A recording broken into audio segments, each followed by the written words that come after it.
Ever pondered the magic behind the creation of mozzarella cheese? Today, we embark on a delightful journey tracing the origins of this creamy delight. With roots steeped in the heart of Italy, mozzarella cheese has been tantalizing taste buds for centuries. From its humble beginnings, this cheese has transformed into a global sensation, a staple in many dishes.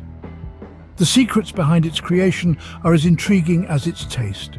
So buckle up and prepare to be amazed as we delve into the fascinating process of mozzarella cheese making. Mozzarella cheese, like any other cheese, begins its journey with milk. But not just any milk. The best mozzarella is made from the milk of the water buffalo, a creature known for its rich and creamy milk. This milk is a treasure trove of proteins, fats and minerals, the perfect base for our beloved mozzarella. However, before this milk can be turned into cheese, it must go through a process called pasteurization. Pasteurization is an essential step, heating the milk to kill harmful bacteria without damaging its nutritional content or taste. It's a delicate balancing act that requires precision and control. Remember, the quality of the milk is crucial. It's the canvas on which the cheesemaker creates their masterpiece. Using high-quality milk not only guarantees a superior taste, but also ensures that the cheese is safe for consumption. With the milk prepared, we're ready to move on to the next stage.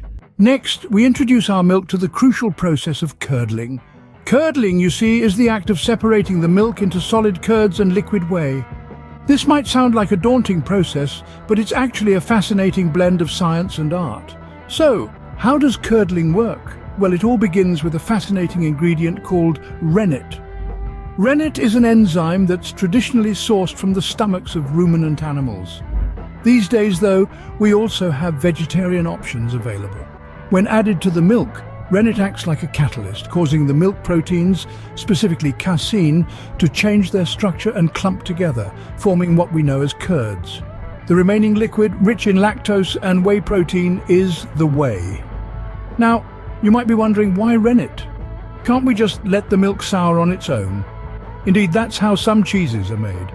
But for mozzarella, we need the curds to be elastic and stretchy, and that's precisely what rennet helps us achieve. But rennet isn't the sole hero of this story. There's another critical factor at play here: temperature. You see, temperature control is crucial during curdling. The milk needs to be warmed gently to the perfect temperature.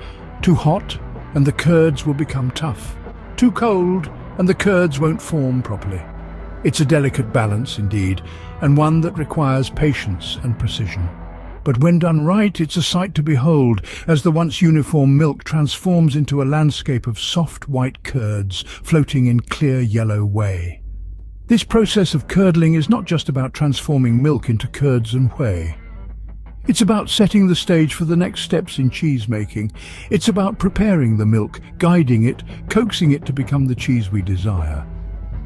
And so, as we watch the curds form, as we see the milk take on a new form, we can't help but feel a sense of anticipation. For with every curd that forms, we're another step closer to our beloved mozzarella.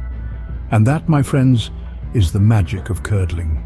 As the curd forms, we're another step closer to our beloved mozzarella. Now it's time to cut and cook the curd. The process of cutting the curd is a delicate and important one. It's like performing surgery on a block of potential cheese, and every slice matters. Our weapon of choice? A long, thin, stainless steel knife, perfect for slicing through the curd with precision. Now imagine this. We're carefully cutting the curd into small, uniform pieces, almost like cubes. Think of it as a cheese checkerboard, if you will. The size of these pieces is crucial, as it determines the amount of whey that's expelled from the curd. The smaller the pieces, the more whey is released, and the firmer your cheese will be. Once our curd is nicely diced, it's time to turn up the heat, literally. We're going to cook the curd in its own whey. Yes, you heard that right. We're using the whey, that milky liquid left behind after curdling, as our cooking medium. The curd pieces are gently stirred and heated in the whey until they reach the desired temperature. This is a slow and steady process, not a race. As the heat gradually increases, the curd pieces start to shrink and harden. The texture changes from a soft, jelly-like substance to a firm, rubbery mass. And it's this transformation that's key to our cheese-making journey. During this cooking phase, the acidity level of the curd also increases, which is vital for the next step in the process. It's a delicate balancing act, but when done right, it results in a curd that's perfectly primed for kneading and shaping. So there you have it, the science and art of cutting and cooking the curd. It's a process that requires patience, precision, and a keen understanding of how heat and acidity affect the curd. But the reward? A curd that's ready to be transformed into delicious, melt-in-your-mouth mozzarella cheese. With our curd cooked to perfection, we're almost there. The final steps are kneading and shaping, where our cheese truly takes form. Imagine the cheese as a piece of clay, waiting to be transformed by the hands of a skilled artist. Kneading is the process that brings our mozzarella to life. It's all about applying the right amount of pressure, folding the curd back onto itself over and over again. This action aligns the proteins in the cheese, giving it that distinct elastic texture we all love. It's not simply a task, it's a dance between hand and curd, a rhythm that only the most experienced cheesemakers can master. Now, let's talk about the stretching. This is the moment when our cheese starts to develop its glossy, smooth exterior. The curd is heated until it becomes pliable, then it's stretched, pulled and worked until it reaches a taffy-like consistency. This process, called pasta filata or spun paste, is unique to Italian cheeses like mozzarella. It's a mesmerizing sight watching the cheese stretch out almost impossibly long before it's folded back in on itself. Then comes the shaping. This is where the real magic happens. Using nothing but their hands and a touch of brine, the cheesemakers mold the curd into the familiar forms we know and love. It could be small, delicate balls known as bocconcini, or larger ones called ovoline. Sometimes it's even braided into complex, intricate shapes, a testament to the cheesemaker's skill and creativity. Each shape has its own unique texture and taste, offering a different experience with every bite. Creating mozzarella is not just about following a recipe, it's about understanding the nature of the curd, about knowing how to coax the best out of it. It's a blend of science and art, of tradition and innovation. Every step, every process is a testament to the dedication and passion that goes into making this beloved cheese. And voila, our mozzarella is ready for the world. Mozzarella cheese making is both science and art. It's a dance of chemistry and tradition, a testament to the age-old craft of cheesemaking. Let's take a step back and appreciate the journey we've just embarked on together. Our adventure began with the humble milk, the cornerstone of every great cheese. It's here where the magic begins, where the milk's proteins and fats start their transformation into the creamy delight we know as mozzarella. We then witnessed the curdling process, a fascinating display of science at work. With the simple addition of rennet, the milk thickens and forms curds, setting the stage for what's to come. Next, we ventured into the realm of cutting and cooking the curd.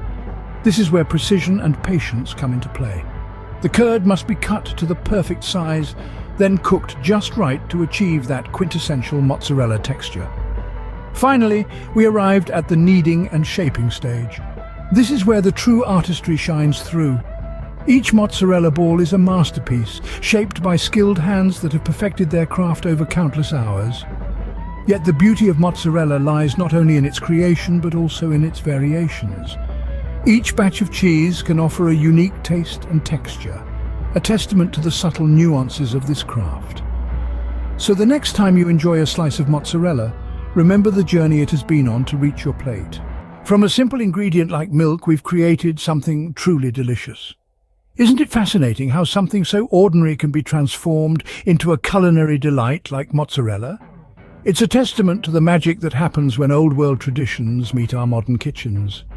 Imagine next time you slice through a ball of fresh mozzarella, the creamy goodness oozing out. Remember the journey it took to get to your plate. The delicate balance of curdling, cutting, cooking and kneading, a dance of textures and temperatures, a symphony of taste. I encourage you, my friends, to embrace this art. Try your hand at making mozzarella at home. It might not be perfect the first time or even the second, but every attempt will deepen your appreciation for this humble cheese. Each ball of mozzarella is a labor of love, a testament to the tireless work of artisans of flavor. Thank you for joining us on this cheesy adventure. Until next time, keep exploring the wonders of food.